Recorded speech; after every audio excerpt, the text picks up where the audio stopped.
Good morning everyone. जैसे कि हमने थंबनेल पर देखा था वैसे कि कंसेप्ट वर्सेस ट्रिक। मैं आपको ये बताऊंगा कि कंसेप्ट और ट्रिक में फ़र्क क्या होता है। मान लिया हम कोई भी क्वेश्चन करते हैं, कोई भी काम करते हैं किसी भी प्रकार का, तो हम उसको ट्रिक के बेस पर चलते हैं, ठीक है। लेकिन हमारे पास उसका कंसेप्ट नहीं होता।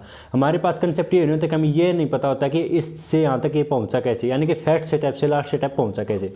हमें ये पता है कि फर्स्ट स्टेप है जो कुछ दिया और लास्ट स्टेप हमें उसका सिर्फ रिजल्ट पता है, उसके बीच का जो प्रोसेस है वो हमें नहीं पता।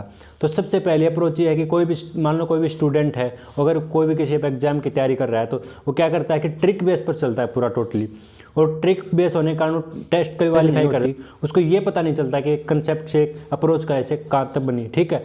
तो एक अप्रोच पूरा करने के लिए हमें एक कंसेप्ट का पता होना चाहिए। अगर हमारे पास कंसेप्ट है, कंसेप्ट की नॉलेज है, मान लिया हमें एग्जाम में कोई कंसेप्ट कम नहीं है, लेकिन कल किसी को किसी सेमिनार, कल हम इसी मुकाम पर पहुंच गए, किसी सेमिनार में बुला लिया गया, किसी कन्वर्सेशन में बुला लिया गया, तो वहाँ आपसे कोई डायरेक्ट ट्रिक नहीं पूछेगा, आपसे वहाँ पर कंसेप्ट पूछा जाएगा, आपकी प्रोग्रेस पूछेगा, आपने कैसे क्या किया। तो उसके लिए हमारे पास एक अप्रोच होनी चाहिए, ठीक है। हम कोई भी काम करते हैं हमारे पास उसका फुल कंसेप्ट होना चाहिए। अगर हमें कंसेप्ट का पता है तो हम किसी को कुछ भी कंप्लीट करके उसको बता सकते हैं, ठीक है। अगर हमारे पास कंसेप्ट नहीं है, अगर कंसेप्ट ही नहीं होगा तो हम उसको एक्सप्लेन कैसे करेंगे। उसको एक्सप्लेन करने के लिए हमारे पास कोई भी मेथड नहीं होगा, ठीक है।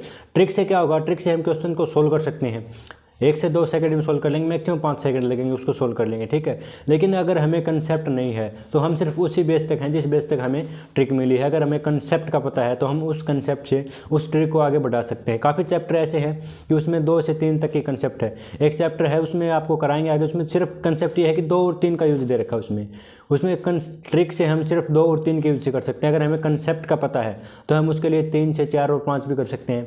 मैंने जब ट्रिक बनाई तो उसके लिए सिर्फ 2 और 3 था, लेकिन जब कंसेप्ट पे गया तो वहाँ से 2 और 3 की जगह कुछ भी दे दे उससे वो सोल्व हो जाएगा। वो क्या था, अगर मैंने कंसेप्ट क्लियर किया तो ये पता चल गया कि इसको हम आगे ऐसे कर सकते हैं, ठीक है। अगर 2 और 3 में है तो डायरेक्ट उनको कर सकते हैं।